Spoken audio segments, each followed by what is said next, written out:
दोस्तों, सुज़लॉन एनर्जी की बात करें तो स्टॉक इस समय पॉजिटिव ट्रेडिंग में आपको ट्रेड करता हुआ दिखाई देगा, लेकिन बड़ी तेजी तो नहीं है। स्टॉक आप देखिए तो क्वार्टर टू के रिजल्ट के बाद 60 को क्रॉस करके इस समय वापस थोड़ा नीचे आ गया प्रॉफिट बुकिंग की वजह से। लेकिन इस लेवल पे स्टॉक बहुत अच्छा लग रहा है और इसके पीछे चार बड़े रीजन है जो इसको अट्रैक्टिव बना दे इस प्राइस पे।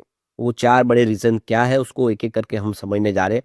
और गवर्नमेंट ने जो नई पॉलिसी बनाई है वो एक तरह से सुजलॉन के लिए मील का पत्थर साबित हो सकती है। सुजलॉन आने वाले समय इस सेक्टर में बहुत आगे बढ़ सकती है। वैसे सरकार की तरफ से भी अपने टारगेट सेट कर दिए और सुजलॉन ने भी अपना खुद का गोल सेट कर दिया। सुजलॉन आने वाले समय में क्लीन एनर्जी का अपना पोर्टफोलियो तेजी से बढ़ाएगी। ऐसे में क्या है आगे की संभावना उसको समझने की कोशिश करेंगे। और सुजलॉन जो एक समय देख सकते हो कि स्टॉक बहुत ऊपर ट्रेड किया गया था 2008 के पहले, क्या फिर से उस लेवल पे जा सकता है, जानेंगे इस वीडियो के माध्यम से। लेकिन फ्रेंड्स उससे पहले अगर आप पहली बार हमारे चैनल पे आए तो चैनल को सब्सक्राइब कर दीजिए, एक बेल आइकॉन दबा दीजिए ताकि जब भी नया वीडियो बने पहला नोटिफिकेशन आपको मिले। वीडियो पसंद आए तो लाइक से जरूर कीजिए। चलो फ्रेंड्स वीडियो स्टार्ट करते हैं। मैं हूँ आपका दोस्त एस बी दवे और हमारे अपने चैनल ऑनलाइन कमाई में आपका बहुत बहुत स्वागत है। तो सबसे पहले सुजलॉन एनर्जी के ट्रेडिंग की बात करें, इस समय स्टॉक 57.77 पर ट्रेड कर रहा है जहाँ पे 0.16% की तेजी है। तेजी बड़ी तो नहीं है लेकिन स्टॉक में खरीदारी देखने को मिल रही है। तो ये आप देखो कि फ्राइडे को 57.68 पर क्लोजिंग देखने को मिली थी और यहाँ पे पॉजिटिव शुरुआत हुई थी 57.80 पर। परंतु आप देख सकते हो कि वहां से इसमें बिकवाली देखने को मिली, दबाव आ गया जिसकी वजह से 57.50 का लो भी बनाया। नहीं कुछ समय के लिए स्टॉक आपको रेड जोन में जाता हुआ दिखाई देगा, लेकिन उसके बाद में स्टॉक फिर से बेहतर किया और इंट्राडे में 58 को इसने क्रॉस किया, ये बड़ी बात है। तो वैसे तो सीमित दायरे में ही ट्रेड कर रहा है, दोनों तरफ का माहौल बना हुआ है। दबाव जिस तरफ बढ़ेगा उस तरफ जाएगा। अगर खरीदारों का जोर बढ़ा तो ये स्टॉक आगे बढ़ सकता है, वरना फिर बिकवाली बढ़ी तो थोड़ा नीचे भी जा सकता है। फिलहाल इस समय आप देख सकते हो कि स्टॉक के अंदर लोग थोड़े से इस समय भ्रम में है कि ये स्टॉक में क्या करना चाहिए, लेकिन चार जो रीजन देखेंगे तो आपको समझ में आएगा कि स्टॉक इस समय काफी अच्छा। तो लोगों को सुजलॉन पे क्यों भरोसा, इसके पीछे चार बड़े रीजन है। और पहला रीजन है क्वार्टर टू का नतीजा। बहुत ही बेहतर इस बार क्वार्टर टू का नतीजा दिया कंपनी ने। कंपनी ने Q2 में बहुत दमदार प्रदर्शन किया है। कंपनी का रिवेन्यू मार्जिन दोनों उम्मीद से बेहतर रहे। आपको ये पता ही होगा कि चार अलग अलग ब्रोकरेज हाउस ने इसके नतीजे पेश किए थे, उन्होंने अपना एस्टिमेट लगाया था। तो प्रॉफिट 200 करोड़ से लेके आप देख सकते हो कि 300 करोड़ के आसपास की ही उम्मीद की थी, लेकिन प्रॉफिट पहुंच गया है 1200 करोड़ पे। तो ये जितनी उम्मीद से बेहतर इसने रिजल्ट दिया है। तो कंपनी का इस समय जो फोकस है वो कॉस्ट कंट्रोल के ऊपर है। कलेक्शन और प्रोजेक्ट पाइपलाइन पर जो है वो साफ इस समय दिख रहा है। तो मजबूत तिमाही के वजह से भी एक भरोसा लोगों का इस स्टॉक पे बढ़ने लगा। सेकंड सबसे बड़ी रीजन है गाइडेंस को लेकर कंपनी बहुत कॉन्फिडेंट है इस समय। तो फाइनेंस 2026 का कंपनी ने लक्ष्य तय कर दिया है और उस पे आगे बढ़ने के लिए रफ्तार है वो बरकरार है। सुजलॉन का जो स्पष्ट लक्ष्य है कि फाइनेंशियल 2026 में 2.5 गीगावाट की डिलीवरी करनी है।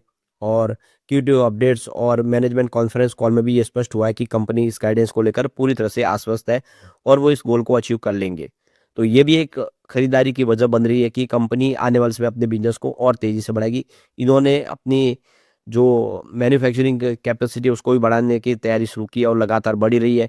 नई टेक्नोलॉजी से मैन्युफैक्चरिंग हो रही है मेक इन इंडिया के तहत। तीसरी जो सबसे बड़ी रीजन है कंपनी की ऑर्डर बुक जो बहुत जबरदस्त और बहुत सारे ऑर्डर पाइपलाइन में।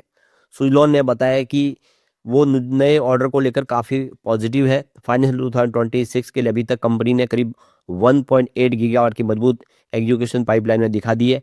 ये बताता है कि कंपनी के पास काम की कोई कमी नहीं है और आगे क्वार्टर में आगे जो रफ्तार है और जारी रहेगी। तो इंडिया के जो बड़े बड़े क्लाइंट है वो इनके कस्टमर है और इसके अलावा सरकारी टेंडर भी कंपनी प्राप्त कर रही है। आप देख सकते हो कि अब तो कंपनी ने हाइब्रिड प्रोजेक्ट और साथ में बीईएस के प्रोजेक्ट भी लेने शुरू कर दिए, यानी एनर्जी स्टोरेज जिसमें सोलर विंड और एनर्जी स्टोरेज का एक कॉम्बिनेशन है जो प्रोजेक्ट कंपनी करने जा रही है। तो इस वजह से आने वाले समय में कंपनी के पास काम की कोई कमी नहीं है, ये बिजनेस और ग्रो करेगा। तो ये तीसरा बड़ा रीजन है कंपनी के ऑर्डर बुक के हिसाब से जो इसमें खरीदारी के लिए लोगों को उत्साहित कर रहा है। और जो फोर्थ रीजन सबसे बड़ा है वो है रिन्यूएबल एनर्जी सेक्टर में सुजलॉन की बढ़त। सुजलॉन इस सेक्टर में तेजी से बढ़ने वाली कंपनी है और भारत में रिन्यूएबल एनर्जी खासकर विंड एनर्जी का मार्केट बहुत तेजी से बढ़ रहा है। सुजलॉन इस स्पेस में सबसे प्रमुख खिलाड़ी है और सरकारी जो नीतियां वो इसके सपोर्टिंग है। नई कैपेसिटी एडिशन बढ़ रहे, पावर कंपनियां और राज्यों में डिमांड बढ़ रही है। सुजलॉन को इस सब का बदलाव का फायदा मिल रहा है। तो बहुत सारी जो गवर्नमेंट है वो भी क्लीन एनर्जी की तरफ आगे बढ़ रही है और परंपरागत ऊर्जा को पीछे छोड़ रही है, जिससे सुजलॉन के लिए मौके है। अब आप ये समझ ही सकते हो कि सुजलॉन विंड एनर्जी सेक्टर की तो सबसे बड़ी खिलाड़ी है इंडिया की। तो इसमें कोई दो राय नहीं है कि ये नंबर वन कंपनी है विंड एनर्जी की, लेकिन सोलर सेक्टर में भी कंपनी अच्छा कर रही है। तो ऐसे में आप देख कि बहुत ये शानदार संभावना बन रही है और 4 जो रीजन है जो इसमें निवेश करने के लिए प्रेरित करे लोगों को। तो ये अपसाइड मूवमेंट अगर देखें तो स्टॉक गिरावट पर भी मजबूत खरीदारी क्षेत्र में है। यानी इस गिरावट के बावजूद भी, दबाव की स्थिति के बावजूद भी यहाँ पे खरीदारी अच्छी हो रही है। कंपनी के जो फंडामेंटल है उसमें लगातार सुधार हो रहा है। कंपनी की जो पाइपलाइन में ऑर्डर है वो बहुत मजबूत ग्रोथ दिखा रहे हैं और इसीलिए आप देख सकते कि जो निवेशक है वो उस पर होल्ड करने की सलाह दे रहे हैं और एंट्री लेवल भी काफ़ी अच्छा है, इस लेवल पे ये आकर्षक लग रहा है। तो इस वजह से भी एक पॉजिटिव माहौल बना है सुजलॉन को लेकर। इसके अलावा जो सबसे बड़ी बात है, कंपनी ऑलमोस्ट डेट फ्री है। कंपनी कर्ज के जंजाल से बाहर निकल चुकी है। आप समझ सकते हो ये 2020 के पहले अगर आप देखें तो कंपनी में 12,000 करोड़ के आसपास का भारी भरकम कर्ज था।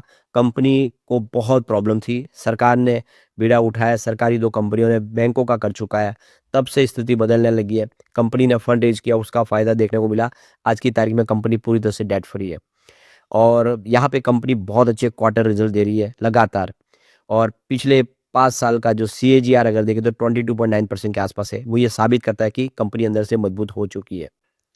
और जो सबसे बड़ा प्लस पॉइंट है सुजलॉन के लिए वो है कि कंपनी ने अब यहाँ पे एएलएमएम स्कीम लाई है। इसके तहत लोकल मैन्युफैक्चरिंग जो होना चाहिए उसी को मान्यता दी जाएगी। नहीं, जो अप्रूव लिस्ट मॉडल और मैन्युफैक्चरिंग विंड के तहत ही यहाँ पे विंड टरबाइन को अनुमति मिलेगी।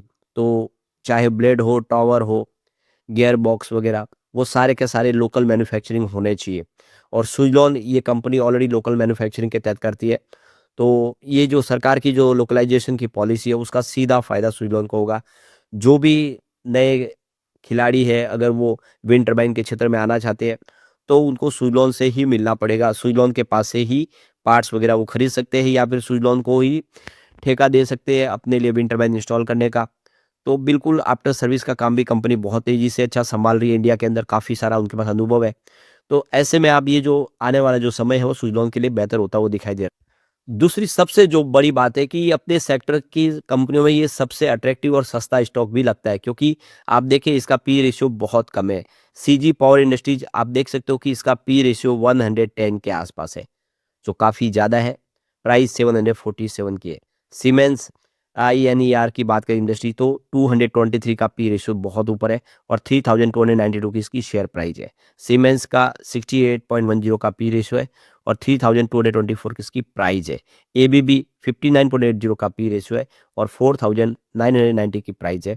भेल का 178 का पी रेशियो है और 285 की इसकी प्राइस है। हिटाची एनर्जी का 133 का पी रेशियो है और 21,516 की प्राइस है। जबकि सुइलॉन के लिए अब देखें तो इसका पी रेशियो मात्र 24.77 है, जो सबसे कम है और प्राइस भी 57.83 पे। इस रेंज में अगर आप देखें तो ये स्टॉक काफ़ी अट्रैक्टिव है। इसी वजह से लोगों का रुझान इसको लेकर पॉजिटिव है और उम्मीद है कि आने वाले इसमें सुइलॉन बेहतर करेगा। लेकिन फ्रेंड्स, कोई भी इन्वेस्टमेंट करने से पहले अपने फाइनेंशियल एडवाइजर से एडवाइस ले ले या अपना खुद का रिसर्च करे, क्योंकि हमारे वीडियो आपके एजुकेशनल पर्पज के लिए ही बनाए। वीडियो पसंद आए तो लाइक से जरूर कीजिए और चैनल को सब्सक्राइब कर दीजिए। Thank you friends.